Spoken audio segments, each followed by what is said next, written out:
여러분 안녕하십니까? 반갑습니다. 미국의 T.S. 엘리엇이라는 하버드 대학을 졸업한 유명한 시인이 4월은 가장 잔인한 달이라고 그런 시를 써가지고 세계적으로 많이 알려져 있는데, 이 T.S. 엘리엇은 노벨 문학상을 받은 그런 유명한 시인입니다. 4월은 가장 잔인한 달이라는데 5월은 또 한 달 지나면 계절의 여왕이라고 이야기를 해요. 여러분, 계절의 여왕인 5월이 됐습니다. 근데 저는 영어를 몰라서 T.S. 엘리엇이 쓴 그 시를 영어로는 제가 이해를 잘 못하는데, T.S. 엘리엇이 쓴 시보다 다윗이 쓴 시편이 100배, 1000배 은혜로워요. 아멘. 예, 그래서 여러분, T.S. 엘리엇이니 유명한 작가들이 쓴 거 읽어보면 다 인간의 머릿속에 나온 거 별거 없어요. 그러니까 여러분, 시편을 읽어보면 참 마음이 은혜가 되고 감사가 되고, 그런데 여러분 성경을 많이 읽으시기 바랍니다. 오늘 또 여러분과 함께 말씀을 나눌 수 있어서 너무 감사합니다. 우리 오늘은 여호수아 2장 전체를 읽도록 하겠습니다. 성경이 조금 긴데 여호수아 2장을 펴주시기 바랍니다. 제 성경은 구약 성경 321페이지입니다. 1절부터 제가 읽겠습니다. 눈의 아들 여호수아가 시딤에서 두 사람을 정탐으로 가만히 보내며 그들에게 이르되 가서 그 땅과 여리고를 엿보라 하매 그들이 가서 라합이라 하는 기생의 집에 들어가 거기서 유숙하더니 혹이 여리고 왕에게 고하여 가로되 보소서 몇 사람이 땅을 탐지하러 이리로 들어왔나이다. 여리고 왕이 라합에게 기별하여 가로되 내게로 와서 내 집에 들어간 사람들을 끌어내라. 그들은 이 온 땅을 탐지하러 왔느니라. 그 여인이 그 두 사람을 이미 숨긴지라. 가로되 과연 그 사람들이 내게 왔었으나 그들이 어디로서인지 난 알지 못하였고 그 사람들이 어두워 성문을 닫을 때쯤 되어 나갔으니 어디로 갔는지 알지 못하되 급히 따라가라. 그리하면 그들에게 미치리라 하였으나 실상은 그가 이미 그들을 이끌고 지붕에 올라가서 그 지붕에 버려놓은 3대에 숨겼더라. 그 사람들은 요단 길로 나루터까지 따라갔고 그 따르는 자들이 나가자 곧 성문을 닫았더라. 두 사람이 눕기 전에 라합이 지붕에 올라가서 그들에게 이르러 말하되 여호와께서 이 땅을 너희에게 주신 우리가 너희를 심히 두려워하고 이 땅 백성이 다 너희 앞에 간담이 녹나니 이는 너희가 애굽에서 나올 때에 여호와께서 너희 앞에서 홍해 물을 마르게 하신 일과 너희가 요단 저편에 있는 아모리 사람의 두 왕 시온과 옥에게 행한 일 곧 그들을 전멸시킨 일을 우리가 들었습니다. 우리가 듣자 곧 마음이 녹았고 너희의 연고로 사람이 정신을 잃었나니 너희 하나님 여호와는 상천하지의 하나님이시니라. 그러므로 청하노니 내가 너희를 선대하였은즉 너희도 내 아버지의 집을 선대하여 나의 부모와 남녀 형제와 그들에게는 모든 자를 살려주어 우리 생명을 죽는 데서 건져내기로 이제 여호와로 맹세하고 내게 진실한 표를 내라. 두 사람이 그에게 이르되 네가 우리의 일을 누설치 아니하면 우리의 생명으로 너희를 대신이라도 할 것이요 여호와께서 이 땅을 주실 때에는 인자하고 진실하게 너를 대우하리라. 라합이 그들을 창에서 줄로 달아내리우니 그 집이 성벽 위에 있으므로 그가 성벽 위에 거하였음이라. 라합이 그들에게 이르되 두렵건대 따르는 사람들이 너희를 만날까 하노니 너희는 산으로 가서 거기 사흘을 숨었다가 따르는 자들이 돌아간 후에 너희 길을 갈지니라.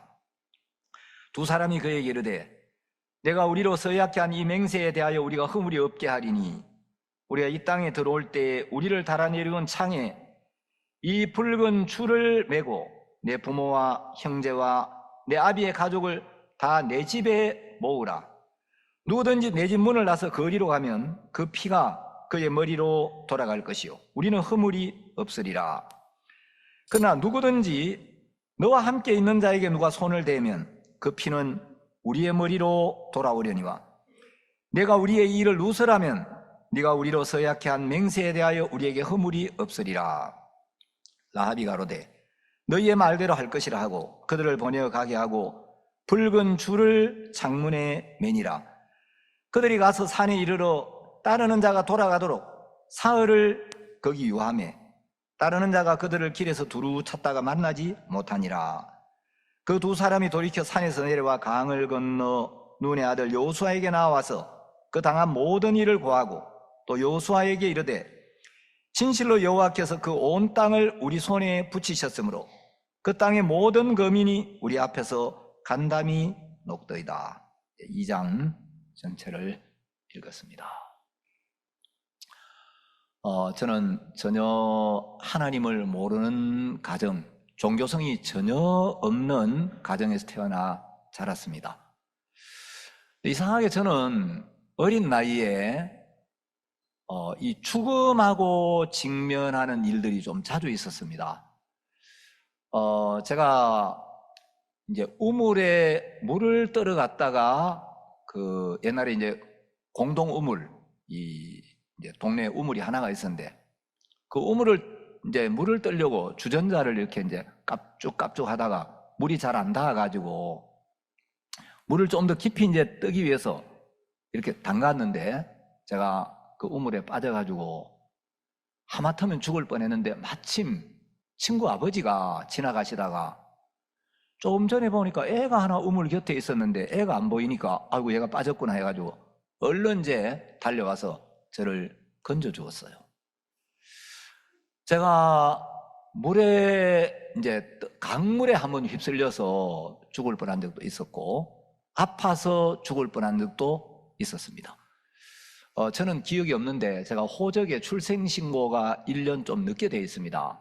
옛날에는 홍역을 하도 많이 해가지고 이 홍역을 치러야만 이제 사람 구실을 하기 때문에 홍역을 치르기 전에는 얘가 죽을지 살지 모르니까 호적에 올리지를 않았어요. 그래서 이 경상도 분들은 홍역하는 걸 과거한다 이렇게 이야기하죠. 모르세요, 경상도 여러분? 자, 홍역 치르는 걸 과거한다라고 표현하는 거 아시는 분 손 들어보세요. 예, 이건 적어도 나이가 한 70대가 가까이 되어야만 알 수 있는, 아는 사람만 아는 비밀이에요. 왜 홍역 치르는 걸 과거한다 그러냐면 과거 시험 급제하기가 어렵잖아요.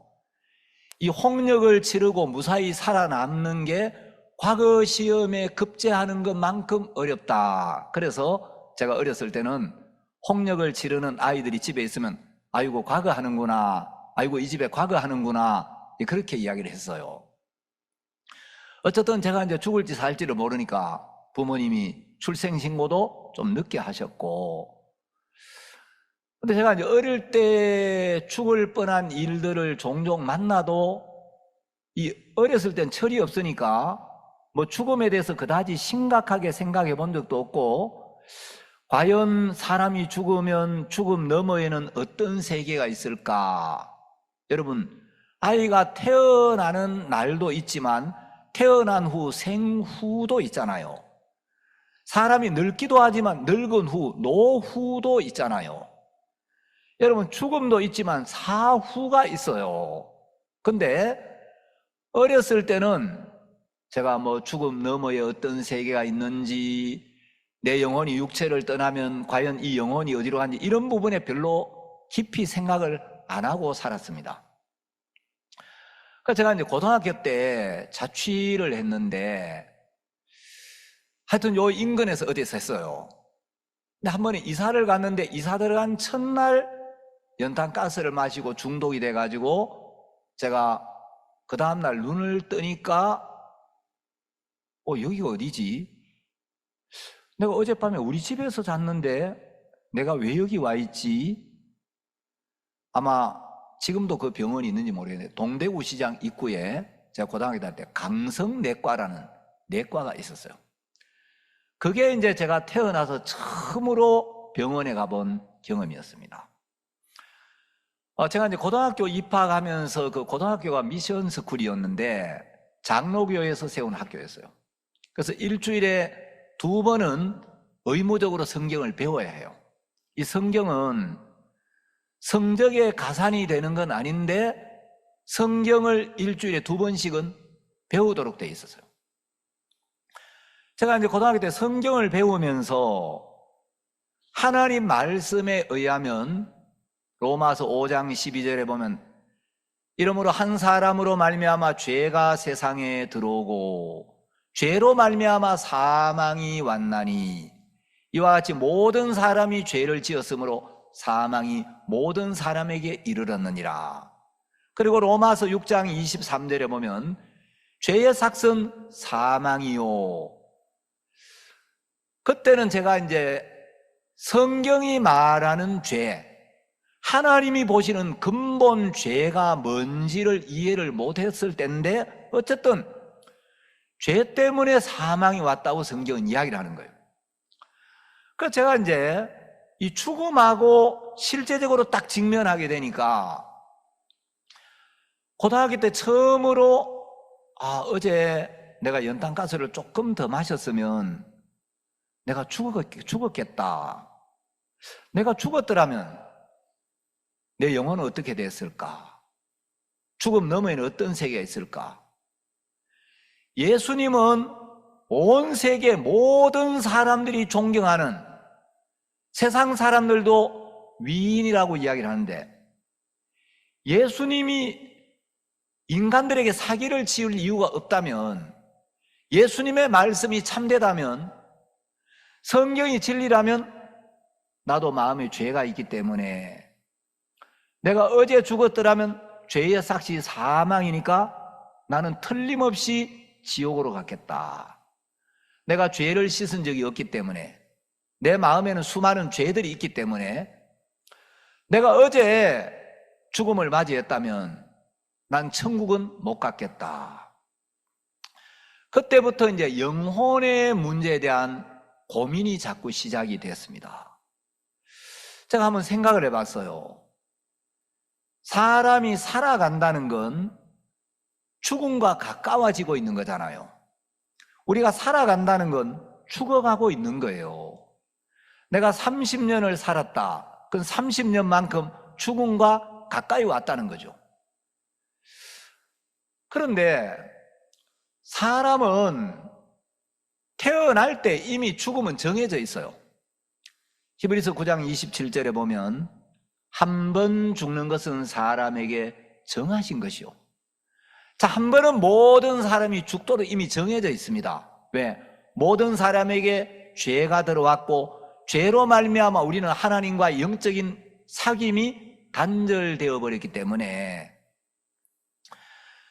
이제 우리는 하나님을 떠나 범죄한 아담의 후손으로 태어났고 날 때부터 죄인으로, 날 때부터 마귀나라 백성으로 태어났고 우리 날 때부터 하나님과 상관없는 죄인으로 태어났기 때문에 멸망을 당할 수밖에 없는데 죄 때문에 사망이 왔다니까 저는 될 수 있으면 내가 죄를 안 짓도록 노력해야 되겠다.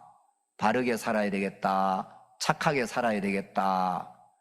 내가 죄를 짓지 말아야 되겠다. 그래서 이제 교회를 다니고 신앙생활을 하면서 선한 일을 하려고 애를 쓰고 죄를 안 지으면 하나님이 기뻐하시고 나중에 야, 네가 그 정도로 착하게 살았으면 그만하면 천국 갈 자격이 있다. 그만하면 구원받아도 되겠다. 그래서 구원의 은혜가 임하는 줄 알았어요. 근데 신앙생활을 해보니까 선하게 살기를 원하는 마음은 있는데 실제로 세상과 접촉을 하면서 또 내가 내 내면을 깊이 응시하고 성찰해 봤을 때 사람들은 모르지만 내 마음 안에는 시도 때도 없는 죄의 욕구들이 꿈틀꿈틀 일어나는 걸 제가 부인할 수가 없었어요. 그 죄 때문에 깊이 고민을 하면서 어떻게 해야 이 죄를 씻을 수가 있나? 여러분, 사실 신앙생활 하면서 사람들에게 제일 큰 고민거리가 뭐냐? 여러분, 전도하면서 사람들에게 한번 물어보세요. 신앙생활 하십니까? 신앙생활의 가장 큰 걸림돌이 뭐라고 생각하십니까? 사람들이 뭐 이런저런 대답을 하겠지만, 여러분, 가만히 사람들이 자기 마음을 살펴보면 신앙생활의 제일 큰 걸림돌이 되는 건 죄 문제예요. 여러분, 죄에서 벗어나면 신앙생활이 너무 자유롭고 행복하고, 죄에 얽매인 신앙은 너무 고통스럽고 무겁고 괴로운 신앙이 돼요. 그래서 제가 어떻게 해야 이 죄 사함을 받고 내 마음이 예수님을 모실 수 있나?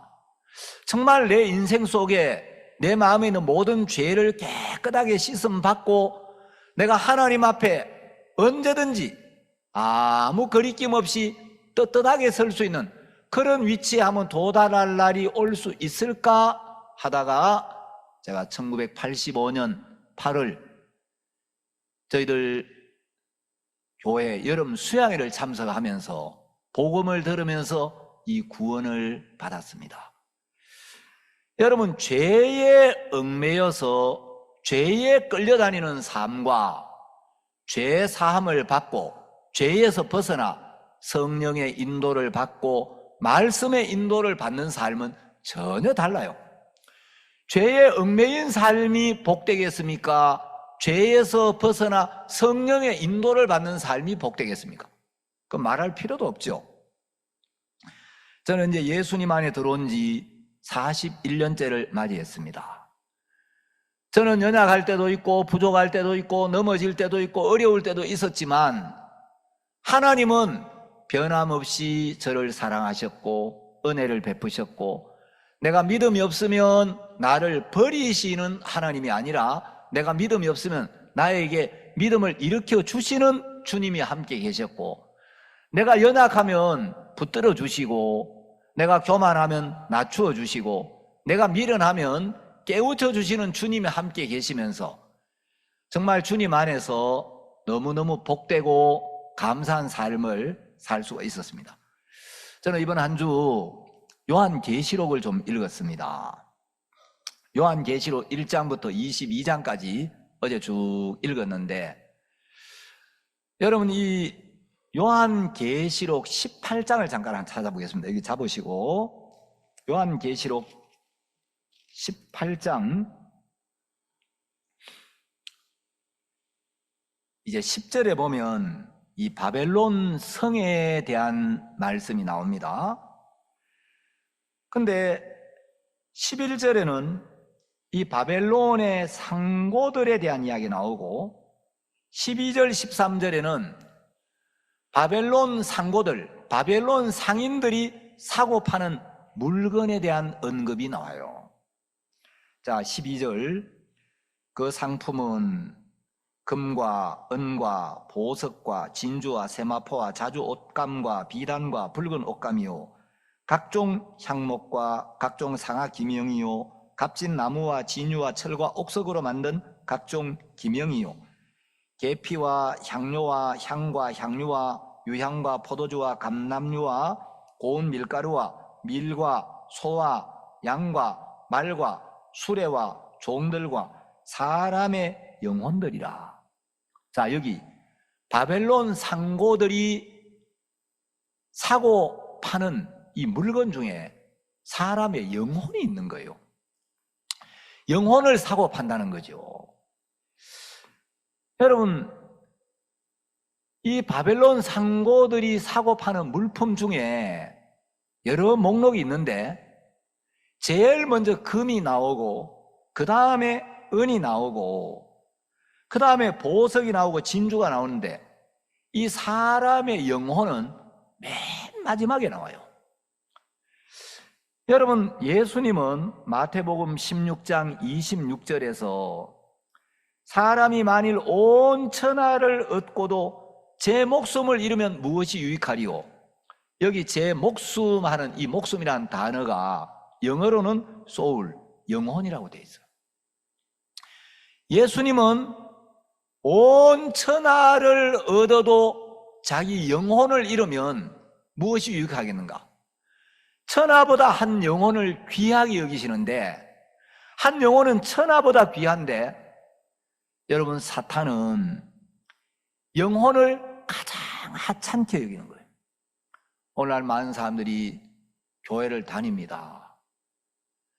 그런데 영혼에 별로 관심이 없고 진리의 말씀에 관심이 없는 사람이 너무 많아요.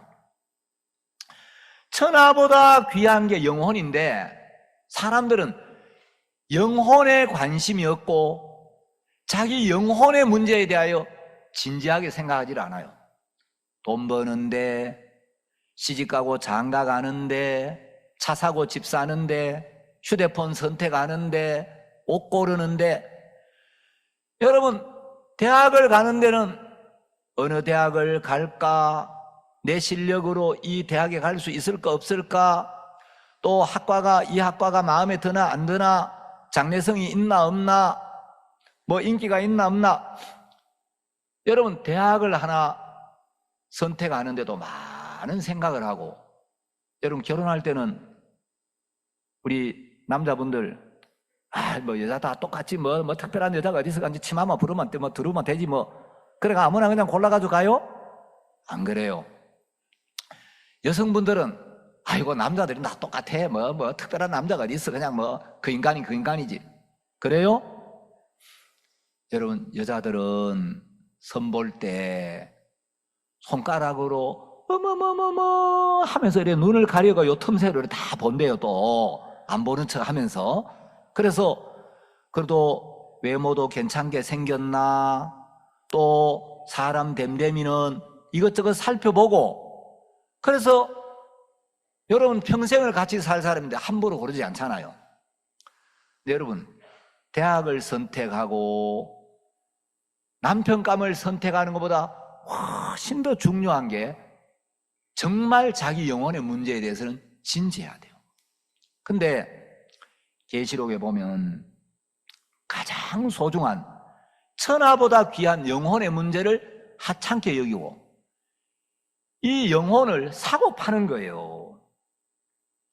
오늘날 많은 사람들 특히 현대인들은 사고를 깊이 하지 않고 가장 소중한 걸 하찮게 여기고 하찮은 걸 귀하게 여기는 사람들이 많아요.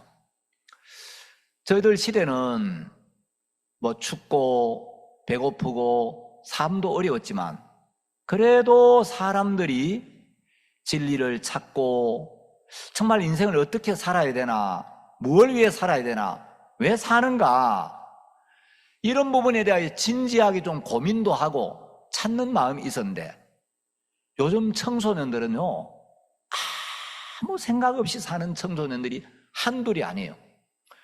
자기 영혼에 대하여도 관심도 없고 진리에 대하여 관심도 없고 15세기에 지금의 체코인 보헤미아에 얀 후스라는 훌륭한 복음 전도자가 있었어요. 30대 초반에 프라하 대학의 총장이 됐는데 그 당시 프라하 대학은 유럽 굴지의 명문 대학이었어요. 지금도 프라하 대학에 가면 그 얀 후스를 기념하는 동상이 서 있는데 이 후스가 복음을 전하다가 나중에 화형을 당합니다. 그런데 후스는 일평생 진리를 사랑하라, 진리를 지켜라, 진리를 위해 싸워라. 후스는 진리 하나를 위해서 자기 생명을 초계같이 버린 사람이에요. 훌륭한 복음의 일꾼들이 많은데 마르틴 루터와 비슷한 시기에 영국에 윌리엄 틴데일이라는 전도자가 있었어요. 케임브리지 대학, 옥스포드 대학 두 대학에서 공부를 하고 나중에 사제가 돼요. 어느 날 이 윌리엄 틴데일이 성경을 읽으면서 복음의 진리를 깨닫게 됩니다.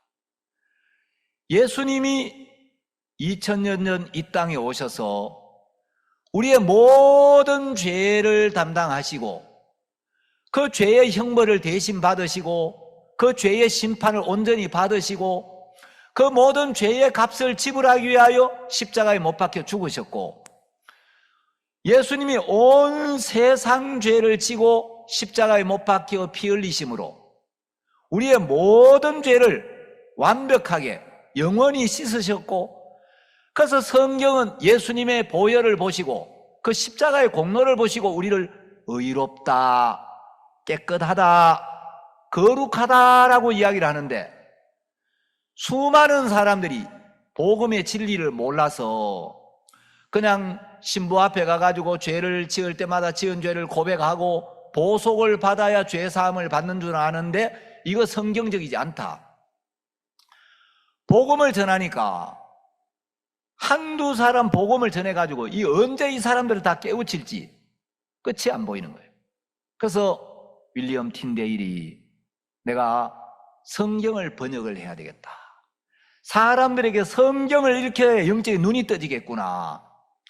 그래서 틴데일이 이제 성경을 번역하고 출판하고 복음하는 일을 하다가 영국에서 생명의 위협을 느껴가지고 네덜란드로 이제 유럽으로 다른 나라로 막 피신을 다녀요. 그런데 다른 나라에까지 따라와가지고 계속 가톨릭에서 이 틴데일을 핍박하고 잡아 죽이려고 했어요. 틴데일이 해외에서 성경을 출판해가지고 어떻게 이걸 영국에 들여보낼까? 술통에다가 또는 막 밀가루를 이제 담는 그 통에다가 성경을 집어넣어가지고 영국으로 보내고 영국에서는 성경이 오는 족족 사가지고 불태우는데 계속 들어오는 거예요. 나중에 결국 틴데일이 체포가 됩니다. 그래서 화형을 당하는데, 틴데일이 죽으면서 마지막으로 한 유명한 기도가 사람들에게 잘 알려져 있어요. 주여, 영국 왕의 눈을 열어 주소서. 그 말을 남기고 틴데일이 화형을 당합니다. 요즘 성경을 읽지 않는 그리스도인들이 굉장히 많아요. 성경은 전 세계에서 가장 많이 팔린 책인데 가장 읽지 않는 책 중에 하나라는 그런 말도 있어요. 여러분, 제가 우리 형제 자매들에게 성경 질문을 해보면 구원을 받은 사람들은 성경이 사모가 되고 성경 읽는 시간이 너무 행복하고 성경을 읽으면 주의 마음이 보이고 주의 사랑이 보이고 주의 약속이 있고 우리 마음에 감사가 일어나고 소망이 일어나고 기쁨이 생기고 마음에 새로운 힘이 일어나고 이러는데, 구원받은 사람들이 하루 종일 성경 한 줄 안 읽고 지내는 사람들도 많고, 더 심한 사람은 일주일 내에 성경도 잘 안 보고 지내는 사람들도 있어요. 저는 가끔 틴데일의 생애를 생각할 때마다 만일에 윌리엄 틴데일이 이 시대의 그리스도인들을 본다면 피눈물을 흘리지 않겠나. 나는 이 성경을 번역하고 출판하고 보급하려고 내 인생을 전부 다 들였고 생명의 위협을 무릅쓰고 이 일을 하다가 체포를 당해서 화형을 당하는데, 여러분은 이렇게 좋은 책 66권이 한 권에 다 담겨있는 이 책 언제든지 가지고 다닐 수 있고 언제든지 읽을 수 있는데 왜 이 귀한 하나님의 말씀을 읽지 않습니까? 여러분, 성경을 읽는 시간보다 행복한 시간이 없는데 여러분 왜 성경을 안 읽습니까? 왜 유튜브에 쓸데없는 데 시간을 빼앗기고 여러분 허탄한 데 마음을 내어주면서 이 귀한 말씀은 읽지 않습니까? 하고 틴데일이 우리를 보면 아마 피눈물을 흘리지 않을까, 이런 생각을 한 번씩 하곤 했습니다. 이 틴데일은 성경을 보급하는 그 일을 위해서 일생을 바치다가 42살의 젊은 나이에 순교를 당합니다. 여기 42살 된 분 한번 손 들어보세요. 42살. 윤은태 전사님 몇 살이에요? 34. 아주 좀 멀었네. 42세 아무도 없어요. 여러분, 틴데일의 인생은 참 짧은 인생이었지만 너무 거룩하고 아름다운 삶이었습니다.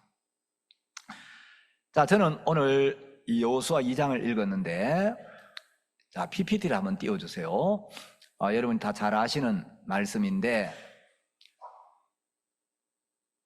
요한복음 5장 39절에서 예수님 말씀하시기를, 너희가 성경에서 영생을 얻는 줄 생각하고 성경을 상고하거니와 이 성경이 곧 내게 대하여 증거하는 것이로다.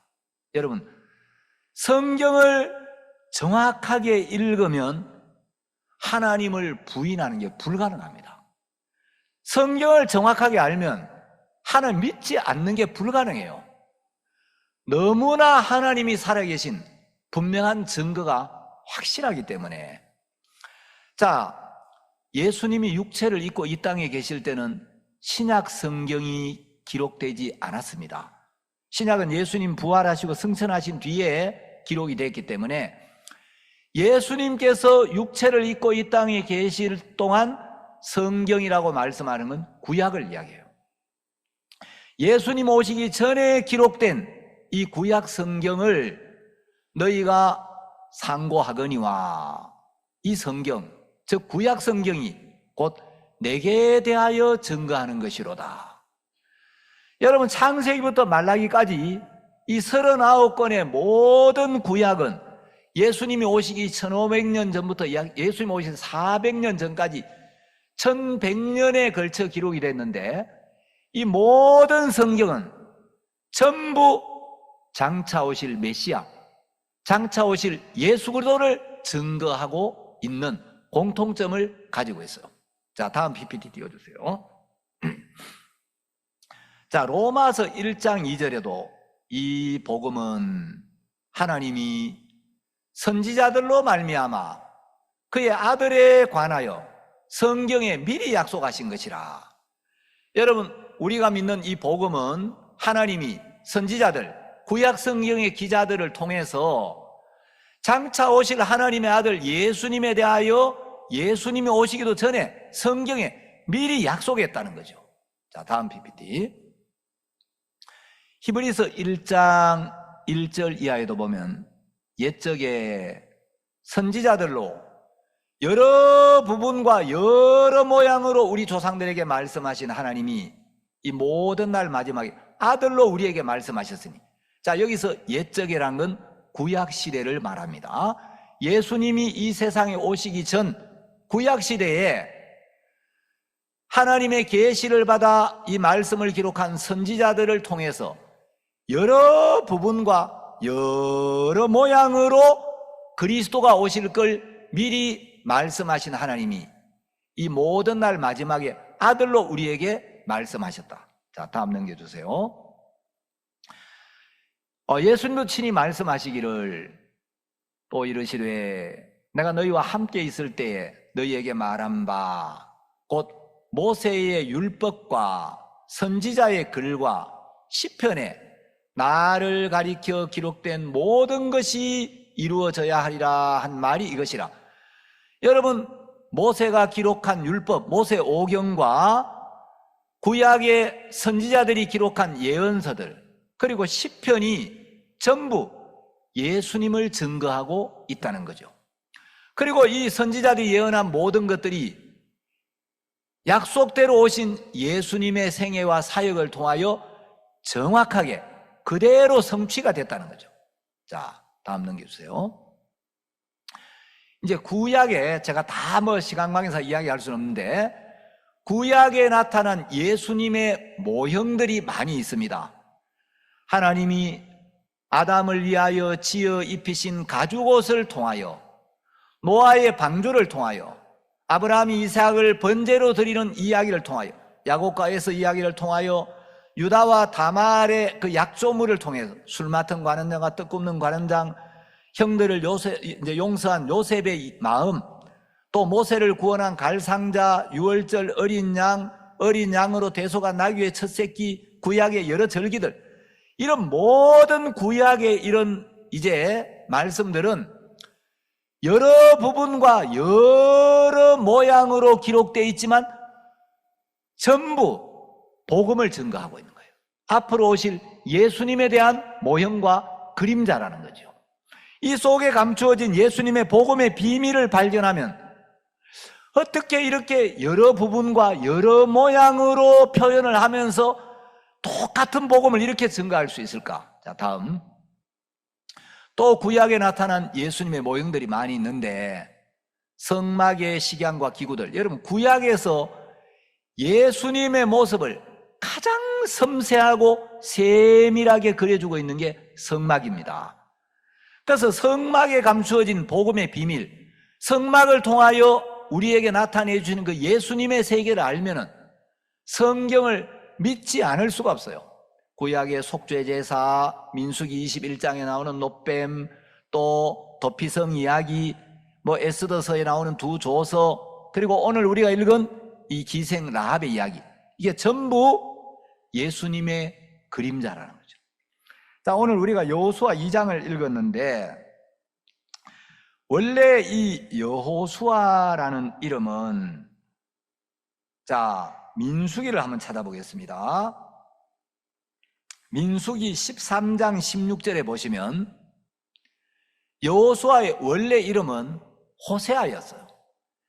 이는 모세가 땅을 탐지하러 보낸 자들의 이름이라 모세가 눈의 아들 호세아를 여호수아라 칭하였더라.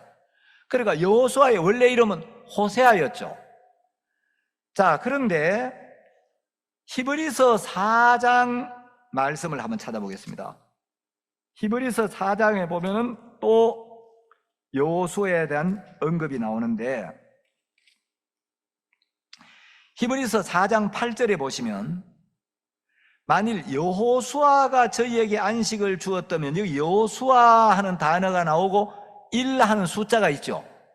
자, 맨 밑에 나날의 주를 보면 구약의 여호수아라는 이름은 신약에 와서 헬라어로 무슨 뜻이라고요? 예수.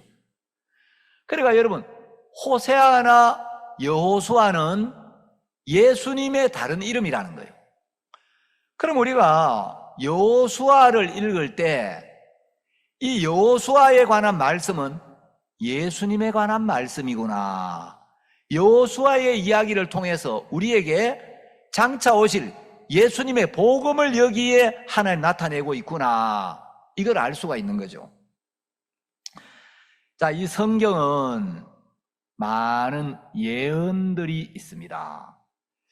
흔히 이제 사람들이 고린도전서 12장은 은사장이라고 이야기를 해요. 고린도전서 12장에는 막 여러 가지 은사에 대한 이야기 쭉 나옵니다. 고린도전서 13장은 사랑장이라고들 이야기를 해요. 고린도전서 15장은 부활장이라고 이야기를 해요.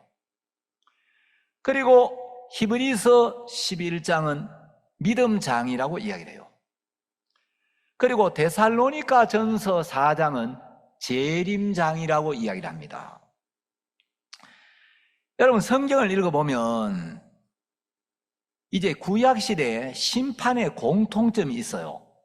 자, 예수님이 장차 구름을 타고 이 땅에 다시 오신다고 약속을 하셨는데, 여러분, 예수님이 다시 오실 때 누가복음 17장에 보면 노아의 때와 같고 롯의 때와 같다라고 말씀하셨습니다. 자, 노아 시대나 롯 시대와 예수님이 다시 오실 때가 똑같다. 노아 시대 사람들은 하나님의 말씀에 관심이 없고 영혼에 관심이 없고 먹고 마시고 사고 팔고 시집가고 장가가는 데 관심이 많다 그랬어요.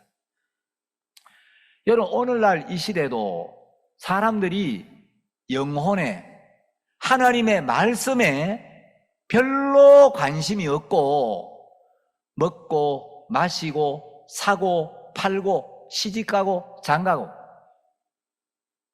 아마 이런 이야기를 하면은 우리 처녀 총각들은 야, 시집가고 장가가는 것도 죄인가? 노아 시대는 시집가고 장가가는 데 관심이 많았다는데 나도 시집갈 때가 다 됐는데 어떡하지? 여러분, 이건 뭘 이야기하는, 시집을 가야 될 사람에게 가고 장가를 가야 될 사람에게 가는 건 거룩하고 아름다운 거예요. 그런데 이제 여러분 시집을 가야 될 사람이 가는 게 이 사람한테 갔다가 마음에 안 들면 때리치 아프고 저 사람한테 갔다가 마음에 안 들면 때리치우고 지금은 이제 막 이 동성 간에 여러분 동성애가 막 번져가지고 이제는 교회 목사들도 동성애자들을 축복하고 이제 막 차별을 금지한다. 여러분 차별과 차이는 달라요. 차별을 하면 안 되지만 차이는 인정을 해야 돼요. 자, 이제 오늘날 이 시대가 성적으로 너무 타락되어 있고 문란해 있습니다. 노아 시대가 오늘날 이 시대하고 똑같아요. 저는 개인적으로 주님 오실 때가 굉장히 임박했다는 생각을 하고 있습니다. 성경에 여러 가지 이제 이런 징조들을 볼 때 원래는 유달리 산불이 많았죠. 여러분 이 산불이 이제 지구 온난화와 무관하지 않다는 거예요. 지구 온난화라는 말을 들으기가 익숙한데 지금은 지구 온난화가 아니고 지구 가열화라는 말을 쓰기 시작했어요.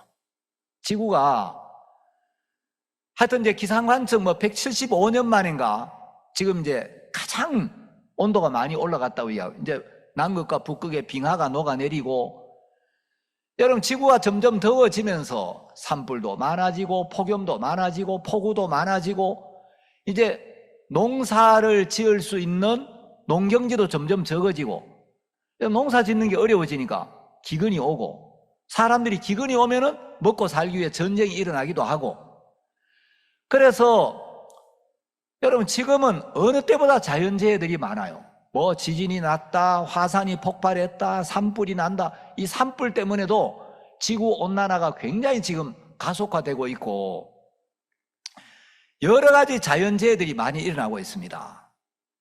그리고 이 미래를 걱정하는 사람들은 자연재해보다도 더 위험한 게 인공지능의 발달이라고 이야기를 해요.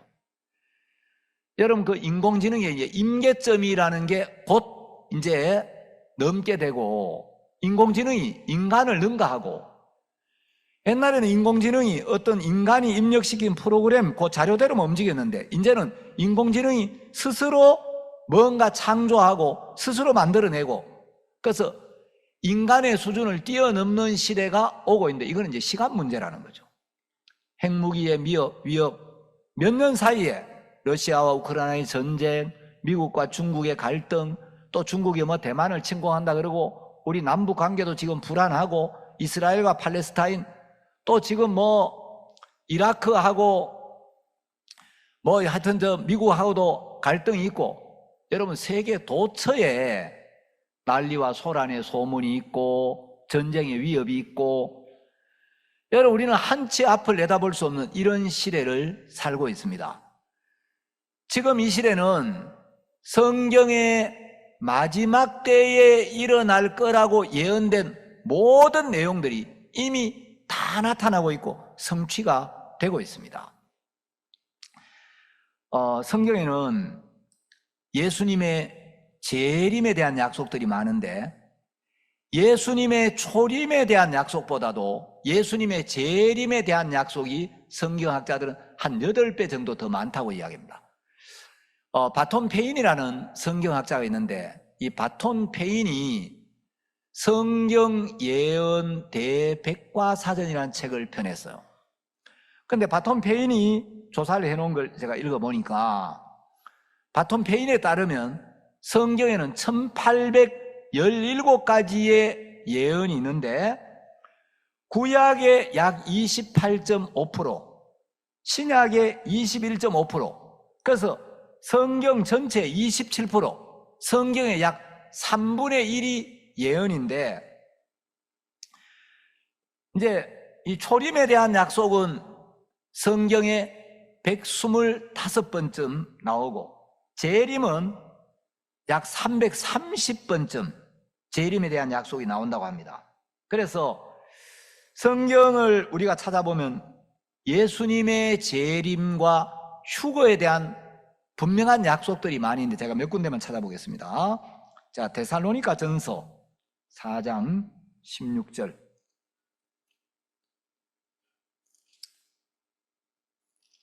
자, 데살로니가 전서 4장 16절을 보시면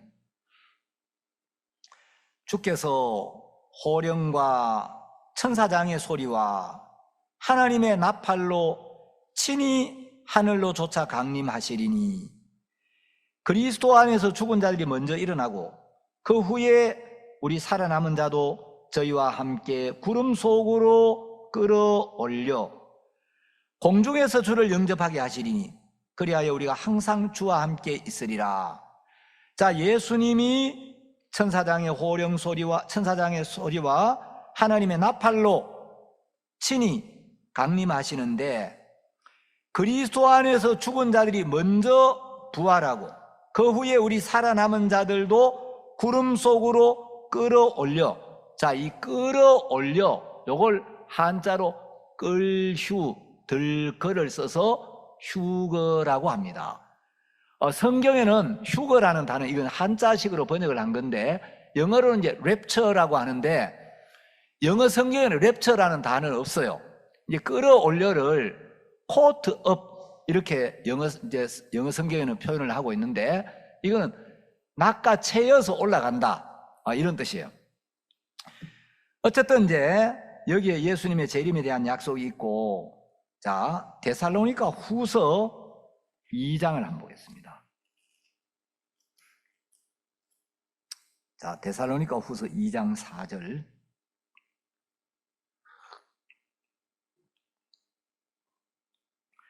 저는 대적하는 자라. 여기 저는 적그리스도를 이야기합니다.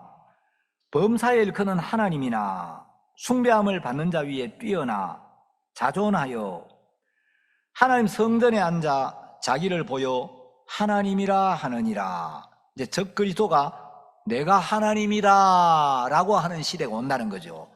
근데 하나님의 성전에 앉아 그랬으니까 적그리스도가 나타나려면 제3성전이 건축이 되어야 하는데 현재 이스라엘은 제3성전을 건축할 수 있는 모든 준비가 끝나 있습니다.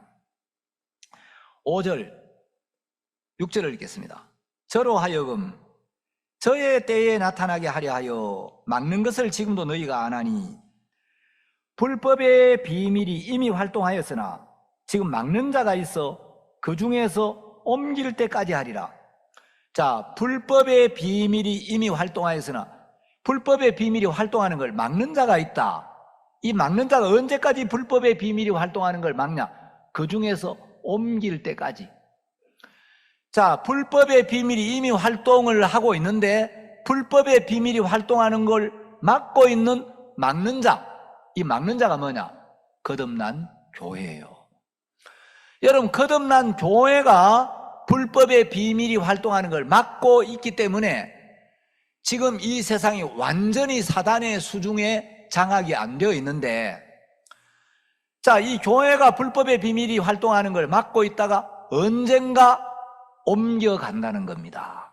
그 중에서 옮길 때까지 하리라. 그 교회가 지상에서 하늘로 올리울 때가 있어요. 옮겨갈 때가 있어요. 그게 휴거예요. 요한계시록을 읽어보면 계시록 1장은 요한계시록의 서문이라고 할 수 있어요. 프롤로그와 같은 거예요. 계시록 2장 3장에 보면 소아시아의 7 교회에 대한 이야기가 나와요. 그런데 이 소아시아의 7 교회에 대한 이야기는 요한이 요한계시록을 기록할 때 그 시대의 교회의 모습을 이야기한 것만이 아니라 요한계시록을 기록하면서 사도 요한이 반드시 속히 될 일에 대하여 기록했다. 그 당시 교회의 형편을 기록한 게 아니고 앞으로 되어질 일을 기록했는데, 여러분, 요한계시록 2장 3장에는 소아시아의 7 교회가 나와요. 4장부터는 요한계시록 22장까지 교회라는 이름이 나타나지를 않습니다. 왜냐하면 4장 후에 보면 4장은 이제, 자, 요한계시록 4장을 한번 봅시다.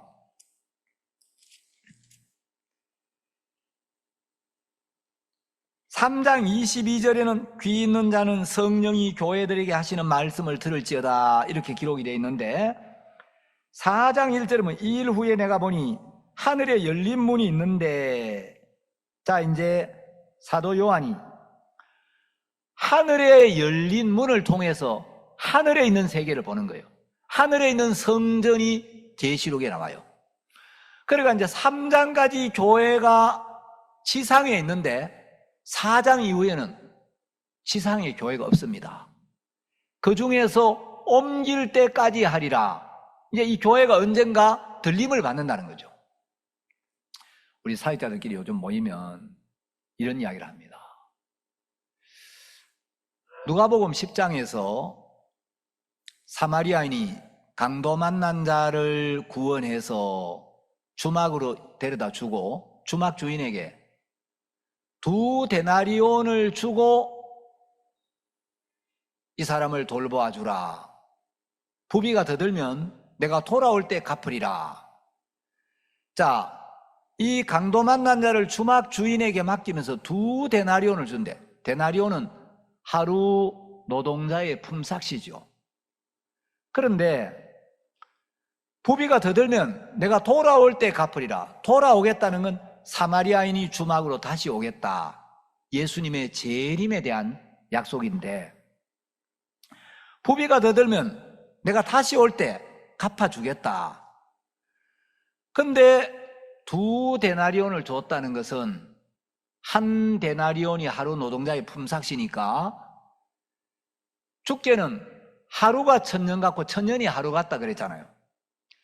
그러면 이제 하루를 1000년으로 계산하면 예수님이 강도 만난 자를 주막에 맡기고 약 이틀 후에 다시 오겠다는 암시가 거기 있는 거죠. 그럼 예수님이 기원전 4년에 태어났어요. 역사학자들이 이야기하기를 예수님이 BC 4년에 태어나셔가지고 예수님이 서기 30년에 세상을 떠나요. 그럼 예수님이 30년에 돌아가시고 약 2000년이 지난 후에 다시 오신다면, 이제 이런 식으로 계산을 해본다면 2030년쯤 예수님이 오실 가능성이 많은 거죠. 물론 예수님이 다시 오실 날은 아무도 모른다 그랬어요. 또 거기 갔더니 기쁜 소식 대구교회 목사가 2030년에 예수님 오신다 하더라. 요즘 무슨 말하면 방구 끼면 똥 쌌다고 소문을 내가지고 말하기가 어려워요. 이제 누가복음 10장에 비추어서 우리가 한번 추정을 해본다면 이제 그때쯤 될 수도 있지 않을까? 그럼 2030년이면 여러분 몇 년 남았어요? 만일에 이제 그 계산대로라면 한 5년 정도 이제 남았다고 볼 수 있는 거죠. 물론 이건 이제 우리의 어디까지나 예측이에요, 예측. 이건 이제 뭐 성경에 있는 건 아닌데, 어쨌든 주님이 오실 때가 참 가까운 건 사실입니다. 자, 오늘 여호수아 2장에 보면 이제 여호수아가 이 여리고에 2명의 정탐꾼을 보내요. 왜 2명의 정탐꾼을 보내느냐? 2명의 정탐꾼을 향하여 마음을 열고 2명의 정탐꾼을 영접한 사람에게는 구원의 약속을 주고 생명을 주기 위하여, 정탐꾼을 영접할 사람들을 살리기 위하여. 그런데 2명의 정탐꾼을 받아들이지 않는 사람들은 멸망을 당하게 되는 겁니다. 자, 이 여리고성은 이 세상을 이야기하고 있어요. 이사야 19장 18절에 보면 장망성이라는 성이 나와요. 장망성은 장차 멸망할 성이라는 뜻입니다. 여호수아 2장에 나오는 이 여리고는 장망성인 이 세상의 그림자입니다.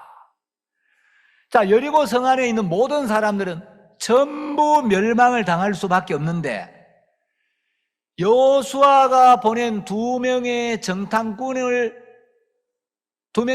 향해 마음을 열고 이 2명의 정탐꾼을 받아들이는 사람은 절대로 멸하지 않겠다는 생명의 약속을 받게 되고 구원을 받는데, 두 명의 정탐꾼을 영접하지 않으면 멸망을 당하는 거예요.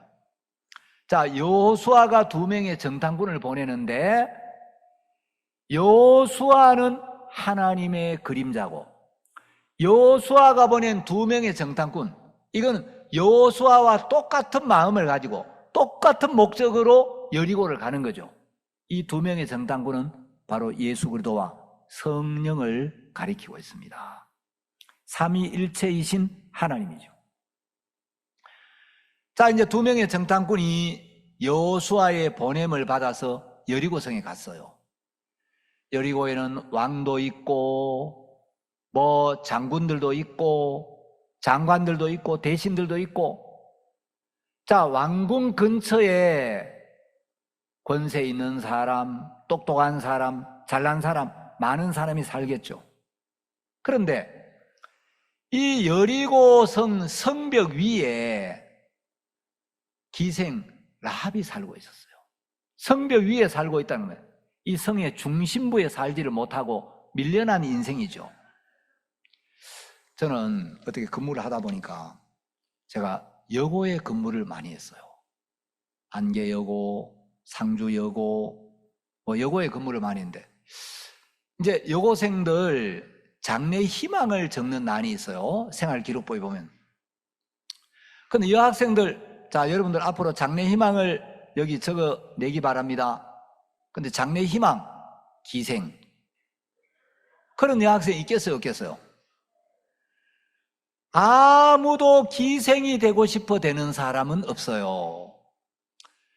여러분, 이 라합도 여리고의 기대를 가지고 여리고에서 꿈을 가지고 잘 살아보고 싶고 좋은 신랑감 만나가지고 행복하게 살고 싶었는데, 여리고에 살면서 사람들에게 무시당하고 짓밟히고 버림당하고 소망이 없는 거예요. 사람들에게 술집 여자라고 손가락질 받고, 인간적으로 보면 더럽고 부끄럽고 추한 여자죠. 여리고에서 아무도 마음으로 그를 사랑하는 사람도 없고 마음이 쉴 곳도 없는 거예요. 그런데 어느 날 이 라합이 이스라엘 백성들에 대한 이야기를 듣게 됩니다. 이스라엘 백성들이 애굽에서 나와가지고 홍해를 건너서 가나안 땅으로 오고 있는데, 이스라엘 백성들과 맞섰던 모든 족속들은 전부 멸망을 당했다는 거예요. 이스라엘 백성들과 함께하는 하나님이라는 신이 함께 하셔서 홍해 바다를 가르고 강력한 시온과 옥이 이스라엘과 맞섰다가 완전히 진멸을 당했다는 거예요. 그런데 그 이스라엘의 하나님이 이스라엘 백성들과 함께 여리고를 향하여 오고 있다는 이야기를 들으면서, 야, 그런 하나님을 섬기는 이스라엘이 오면 우리 이제 다 죽었다. 자, 어느 날 이제 이 라합의 집에 라합이, 야, 이스라엘이 여리고를 향하여 오고 있다는데 우리 어떡하지? 이스라엘이 여리고를 쳐들어오면 우리 이제 다 죽는데. 근데 어느 날 자기 집에 이상한 두 이제 장정이 온 거예요. 여러분, 민족이 다르고 언어가 다른데 아무리 여리고 말을 익숙하게 구사도 표가 나겠습니까? 안 나겠습니까? 여러분, 조선족들이 한국에 와가지고 한국말 잘한다고 해도 뭔지 모르면 몇 마디 들어보면 서툰 냄새가 나요, 안 나요? 나죠? 한국 사람이 영어 암만 잘해도 미국 사람이 들으면 콩글리시라는 게 느껴져요, 안 느껴져요? 미국 사람이 암만 한국말 잘해도 미국 사람 치고 잘하는 거지 한국 사람처럼 잘할 수가 없잖아요. 딱 보니까, 아, 이스라엘에서 온 정탐꾼이구나. 근데 라합은 이미 여리고에 소망이 없었어요. 여리고에서 버림당하고 여리고에서 무시당하고 모든 사람이 술집 여자라고 기생이라고 손가락질하고. 근데 이제 이스라엘 백성과 함께 하시는 그 하나님에 대한 이야기를 들으면서 야, 이분들이 여리고로 온다면 우리 여리고는 멸망인데 내가 이분들을 영접해야 되겠다. 여리고가 멸망할 때 내가 이분들에게 은혜를 입혀달라고 해야 되겠다. 자, 성경을 한번 봅시다. 8절, 여호수아 2장 8절입니다. 두 사람이 눕기 전에 라합이 지붕에 올라가서 그들에게 이르러 말하되 여호와께서 이 땅을 너희에게 주신 줄을 내가 아노라. 자, 라합은 똑똑한 여자도 아니고 잘난 여자도 아니지만 확실하게 알고 믿는 게 있었어요. 한 가지 확실히 알고 믿는 게 뭐냐? 여호와께서 이 땅을 너희에게 주신 줄을 내가 아노라. 우리 여리고를 하나님이 당신들 이스라엘 백성들의 손에 붙였다는 거 내가 그거 확실히 안다. 우리가 너희를 심히 두려워하고 이 땅 백성이 다 너희 앞에 간담이 녹나니.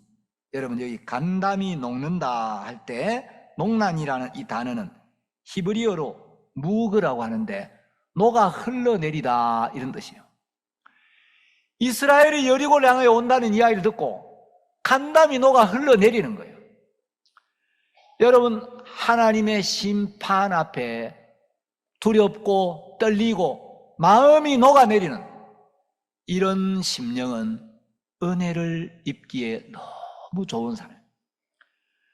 여러분, 오늘날 많은 사람들이 교회를 나옵니다. 말씀을 들어요. 참고로 듣지. 진짜 내가 이 죄 때문에 멸망을 당할 수밖에 없고 구원을 받지 않으면 저주를 받고 멸망을 당할 수밖에 없다는 걸 듣고 너희 앞에 간담이 녹나니, 간담이 녹아 흘러내리는, 여러분, 이런 사람들을 찾기가 어려운 거예요. 하나님의 구원은, 하나님의 은혜는 아무에게나 임하는 게 아니에요. 오늘날 많은 사람들이 마음이 부해서 그냥 예수 우리 죄 다 가져갔어요? 죄 없네요? 이것만 믿으면 천국 가는 거죠? 하나님 앞에 와서 그냥 분깃만 하나 딸랑 받아가지.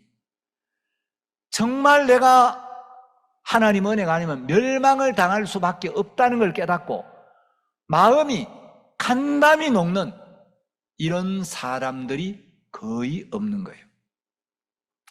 자, 근데 라합은 어떻게 이런 마음을 가질 수가 있었나?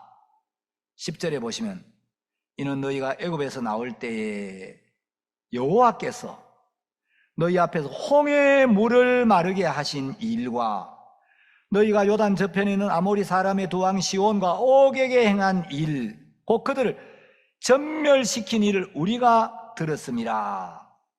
여러분, 여기 여호와께서 홍해의 물을 마르게 하신 일과 시온과 옥에게 행한 일, 곧 그들을 전멸시킨 일을 우리가 들어요. 여기 일을 들었다는 말이 3번 나와요. 하나님이 이스라엘 백성들 속에 하신 일, 하나님이 이스라엘과 함께 하시면서 하신 일을 들을 때 마음이 녹아내리는 거예요.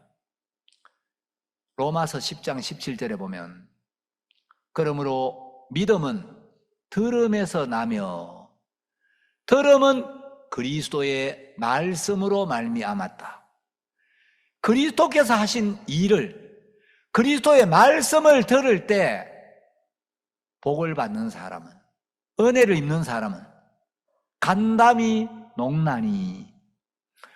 자, 하나님이 하신 말씀을 듣고 간담이 녹아내리면서 야, 큰일 났다. 어떡하지?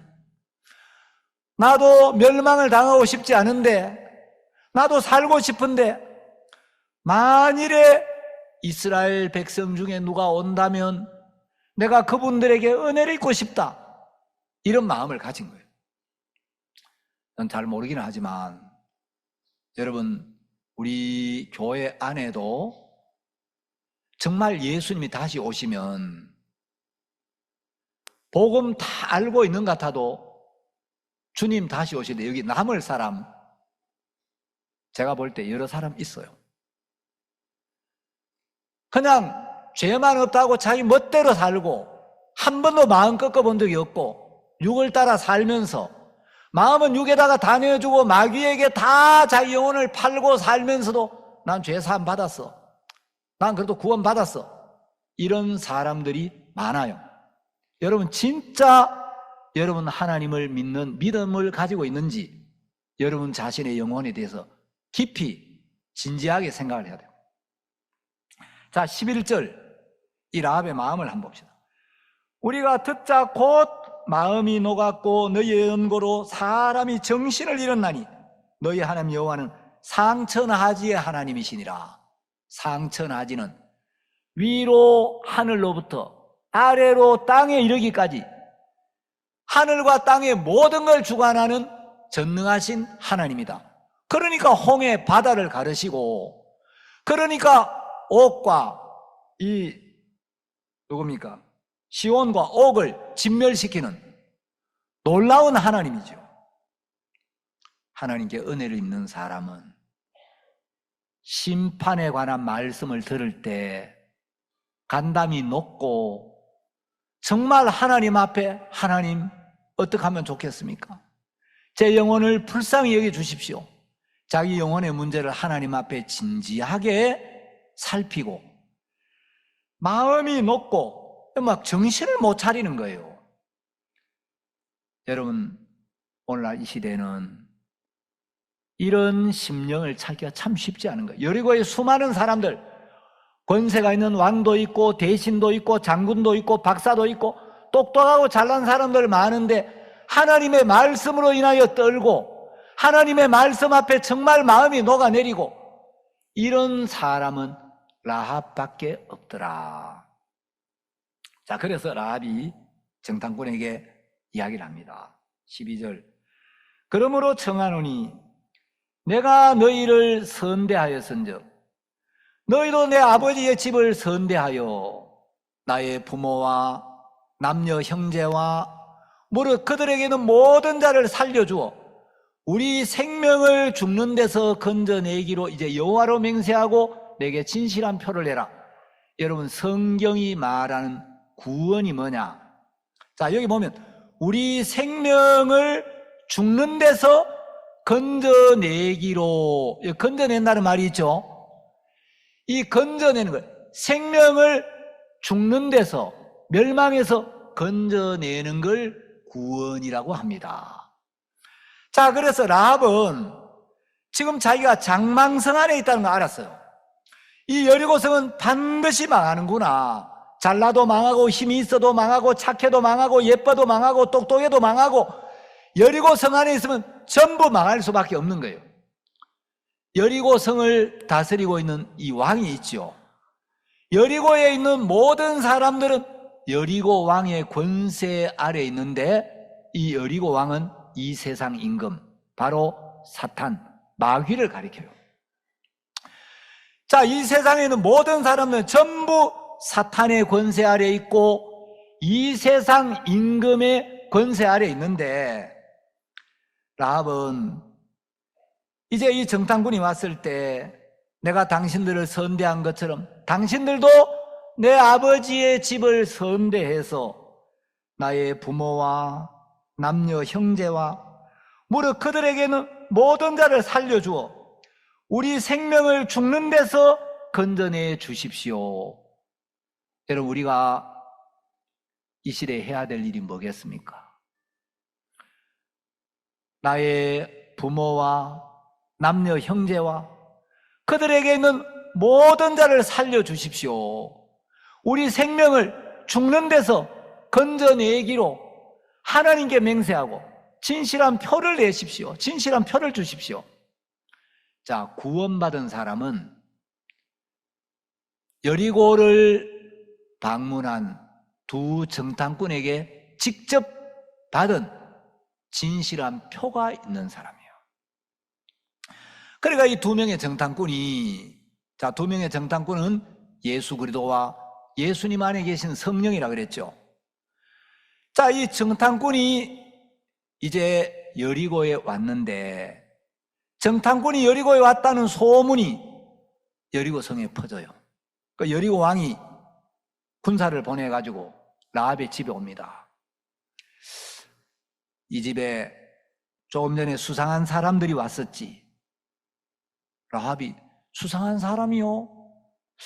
글쎄, 좀 전에 어떤 사람 둘이가 왔다가 오늘 영업 끝났다고, 더 이상 이제 장사 안 한다고, 술 마시고 싶으면 딴 데 가라 그래가지고 아까 저쪽으로 갔는데요.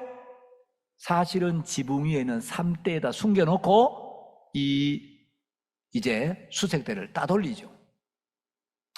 그리고 이제 이 사람들에게 약속을 하는 거예요. 지금 당신들이 여기 들어왔다는 소문이 돌아서 바로 나가면 잡힌다. 그래서 내가 창문에다가 밧줄을 드리워 줄 테니까 이 밧줄을 타고 이 성을 떠나십시오.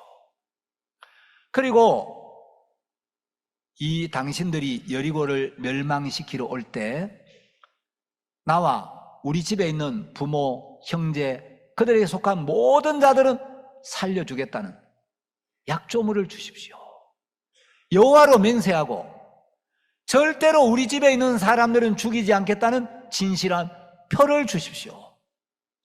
정탐꾼이 밧줄을 타고 성을 떠나면서 성을 떠나기 직전에 그들의 몸에서 붉은 줄을 꺼내줍니다.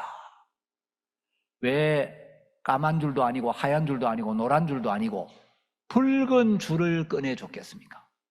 자, 이 붉은 줄은 정탐꾼이 여리고에 오자마자 라합에게 주는 게 아니고 여리고 성을 떠나면서 그 정탐꾼의 몸에서 꺼내주는 거예요.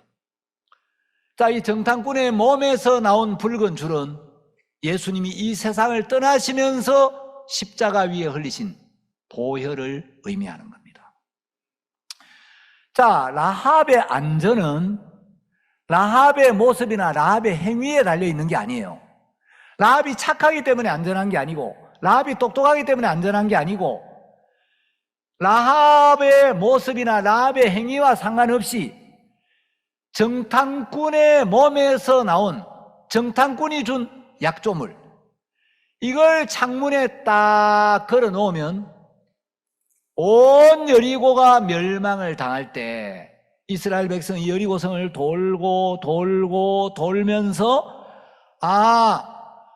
우리 정탐꾼이 가서 준 약조물, 붉은 줄이 매달려 있는 저 집, 창문에 붉은 줄이 매달려 있는 저 집이 바로 우리 정탐꾼을 영접했던 기생 라합의 집이구나. 저 집에는 절대로 멸망이 임하지 않도록 해야 되겠다. 여러분, 이제 두 정탐꾼이 떠나고 라합이 정탐꾼이 준 붉은 줄을 창문에 딱 묶어 놓습니다. 라합의 안전은 이 정탐꾼의 몸에서 나온 붉은 줄에 있는 거예요. 붉은 줄을 딱 묶어 놓으면 라합이 기도를 하든지 찬송을 부르든지 부모와 형제와 그들에게 있는 막 그 사람들 불러드리려고 간절한 마음으로 전도를 하든지 아니면 밥을 먹든지 잠을 자든지, 라합이 잠을 자도 붉은 줄이 딱 매달려 있으면 라합은 안전한 거예요. 멸망이 오지 않는 거예요. 여러분, 우리의 구원의 안전은 우리의 행위에 있는 게 아니에요. 우리가 선해서, 우리가 착해서, 우리가 뭘 잘해서 우리가 안전한 게 아니고 정탐꾼의 몸에서 나온 붉은 줄, 이것만이 라합의 집에 있는 모든 사람들을 안전하게 해주는 유일한 약조물이에요.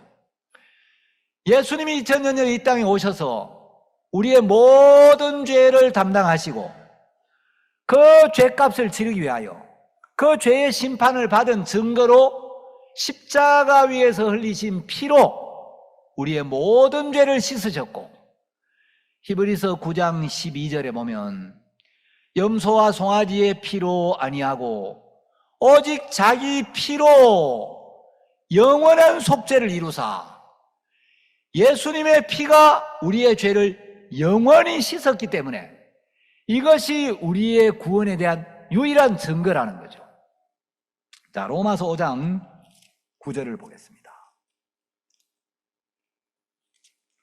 로마서 5장 9절에도 보시면, 그러면 이제 우리가 그 피를 인하여 의롭다 하심을 얻었은즉, 예수님 흘린 피가 우리의 모든 죄를 씻어서 우리를 깨끗하게 했고 우리를 의롭게 했다. 여러분, 라합에게 정탐꾼이 준 유일한 약조물, 이 집에는 절대로 멸망이 오지 않게 하겠다, 이 집에는 절대로 피가 흘려지는 일이 없게 하겠다. 정탐꾼이 세상을 떠나면서 라합에게 주고 간 유일한 약조물, 확실한 약조물, 이것이면 안전하고 이것이면 충분한 약조물은 붉은 줄 하나밖에 없습니다. 여러분, 우리가 구원받은 증거가 뭡니까? 우리가 착해서, 우리가 진실해서, 우리가 죄를 안 지어서, 우리가 기뻐서, 우리가 평안해서 여기에 있는 게 아니고, 예수님이 우리 죄를 지시고 우리를 위하여 십자가에 흘리신 그 피로 우리의 모든 죄를 영원토록 씻었다는 이 사실, 우리 죄를 위하여 흘려진 예수님의 피가 있기 때문에 그 피가 변하지 않는 한 우리 죄가 사해졌다는 사실도 변할 수가 없고, 이것이 우리를 안전하게 하는 거예요. 자, 이제 이 정탐꾼이 붉은 줄을 주고 떠났습니다. 라합은 그 붉은 줄을 매달아 놓고 이제 두 정탐꾼이 언젠가 다시 오겠지. 그 한 정탐꾼의 이름이 살몬이죠. 짧은 시간 라합과 함께 있으면서 이 정탐꾼과 라합 사이에 사랑이 싹트고, 이제 살몬이 가면서 이야기를 하겠죠. 라합, 기다려. 나는 이스라엘 향하여 마음을 열고 하나님을 향하여 마음을 열고 하나님의 은혜를 사모하는 당신하고 결혼하고 싶습니다. 내가 곧 다시 올 테니까 어려움이 있더라도 이 붉은 줄을 매달아 놓고 믿음을 가지고 나를 기다리라고. 라합은 그 전까지는 여리고의 세상에 아무 소망이 없는지 붉은 줄을 탁 매달아 놓고는 라합이 남이 모르는 참 기쁨, 감사가 있는 거예요. 그리고 밤마다 꿈을 꾸는 거예요. 우리 살몬님이 언제 오실까? 살몬 씨가 오시면 이제 우리는 웨딩 마치를 울리게 될 거야. 행복한 꿈을 꾸면서 이제 살몬을 기다리는 거죠. 자, 두 명의 정탐꾼이 여리고를 떠났는데 라합이 뭐라 그러냐면, 그냥 가지 말고 16절 봅시다. 라합이 그들에게 이르되 두렵건대 따르는 사람들이 너희를 만날까 하노니 너희는 산으로 가서 거기 사흘을 숨었다가 따르는 자들이 돌아간 후에 너희 길을 갈지니라. 당신들이 여리고에 왔다는 소문이 들었고 수색대가 수색을 하고 있으니까 이 밧줄을 타고 내려가서 사흘을 숨었다가 사흘 뒤에 산에서 내려와서 여호수아에게로 돌아가라고. 여러분, 여리고성 사람들은 분명히 정탐꾼이 온 건 아는데 어디로 갔는지를 모르는 거예요. 세상 사람들 예수님이 이 땅에 오신 건 아는데 이스라엘에 가보면 예수님의 무덤이 비어 있어요. 예수님이 십자가에 못 박혀 죽으신 건 아는데 부활하셔서 예수님이 하늘에 계시는 걸 모르는 거예요. 사람들은 아이고 두 정탐꾼이 와가지고 이곳저곳 다니다 어디 굶어 죽었겠지, 얼어 죽었겠지, 그래 생각할지 모르지만 정탐꾼은 산에 사흘을 숨었다가 산에서 내려와가지고 다시 여호수아에게로 돌아가는 거예요. 왜 사흘을 숨었겠습니까? 그건 예수님이 3일 동안 장사 지낸 바 될 것을 미리 이야기를 해놓은 거예요. 그래서 예수님이 이제 정탐꾼이 산에 사흘을 숨었다가 사흘 뒤에 산에서 내려옵니다. 그래서 그들을 보냈던 여호수아에게로 돌아가듯이 예수님은 사흘 만에 무덤 문을 깨트리고 부활하셔서 다시 승천하시고 당신을 보내신 하나님께로 돌아가게 될 것을 이야기해 주고 있는 거예요. 그리고 이제 기생 라합이 부모와 남녀 형제와 그들에게 속한 자들을 다 불러 모았겠다. 이 정도 시간을 주면 이제 가족들을 붉은 줄이 있는 그 집에 다 불러 모았겠지. 그때 여호수아와 이스라엘 백성들 2명의 정탐꾼이 이제 이 여리고를 향해 다시 오는 거예요. 자, 정탐꾼이 다시 올 때는 붉은 줄을 매달아 놓은 이 라합의 집 외에 다른 데 있는 모든 사람은 멸망을 당하는 겁니다. 그리고 이 붉은 줄을 매달아 놓은 라합, 정탐꾼을 진실하게 선대한 이 사람들에 대해서는 라합이 약속을 했죠. 자, 성경을 한번 봅시다. 14절. 두 사람이 그에게 이르되 네가 우리의 일을 누설치 아니하면 우리의 생명으로 너희를 대신이라도 할 것이요 여호와께서 우리에게 이 땅을 주실 때는 인자하고 진실하게 너를 대우하리라. 온 여리고가 멸망을 당하고 칼날에 죽임을 당하고 여리고 성이 전부 불타 없어질 때 라합과 그 집에 있는 사람들은 이스라엘 백성들의 영접을 받고 인자하고 진실하게 대우해서 그들은 이스라엘 백성이 되는 거예요. 이스라엘 백성이 되어서 영광 가운데 이제 라합을 만나게 되는 거죠. 여러분, 이 여호수아 2장 안에, 이 짧은 말씀 안에 하나님은 이 세상의 시작과 끝을 다 말씀해 놓으셨습니다. 여기 멸망도 있고 구원도 있고 예수님의 피도 있고 예수님 장사 지냄도 있고 사흘 만에 부활하고 승천하고 재림하는 이야기가 여기 다 담겨 있습니다. 여러 부분과 여러 모양으로 장차 오실 예수님을 성경은 그려놓고 있습니다. 그래서 여러분들이 구약 성경을 자세히 읽어보면 어떻게 이 시대에 앞으로 오실 예수님을, 우리의 구원을 이렇게 정확하게 그려놓았을까? 여러분, 성경을 읽으면 정말 이 복음이 진리구나. 그리고 우리가 이런 참된 복음을 가진 교회를 만나고 여러분 마음에도 붉은 줄이 다 걸려 있습니까? 여러분, 이 붉은 줄 하나 외에는 구원의 약점을 다른 아무것도 없습니다. 붉은 줄 하나로 충분하고 완벽한 거예요. 예수님이 흘리신 그 피가 우리의 구원을 안전하게 보장해주고 우리에게 영원한 생명이 되고 우리의 구원이 되는 걸 생각하면 너무너무 감사한 거예요. 자, 이제 우리가 대전도 집회를 앞두고 있는데 뭘 해야 되겠습니까? 부모와 남녀 형제와 무릇 그들에게는 모든 자를 살려달라고 여러분 기도하시면서 한 분 한 분, 라합이 초청하는데 사람들이 라합의 말 잘 듣겠어요, 안 듣겠어요? 잘난 것도 없고 배운 것도 없고 손가락질 받는 여자니까 무시당하고 잘 안 듣겠죠? 그래도 라합은 가족들을 불러 모으지 않을 수가 없는 겁니다. 여러분, 이제 집회가 한 주 앞으로 다가왔는데 남은 시간 여러분 온 마음을 쏟아서 여러분 주변에 있는 한 영혼이라도 정말 여러분이 조금만 당겨주면 당겨올 분들이 많습니다. 그냥 아이고 뭐 저런 분 전도한다고 되겠나 그러지 말고 여러분 전화도 하시고 또 유튜브 설교도 보내주시고 조금 마음을 써서 집회 때 많은 분들이 와서 귀한 복음을 듣고 구원을 받게 되기를 바랍니다. 오늘 말씀은 여기까지 하도록 하겠습니다.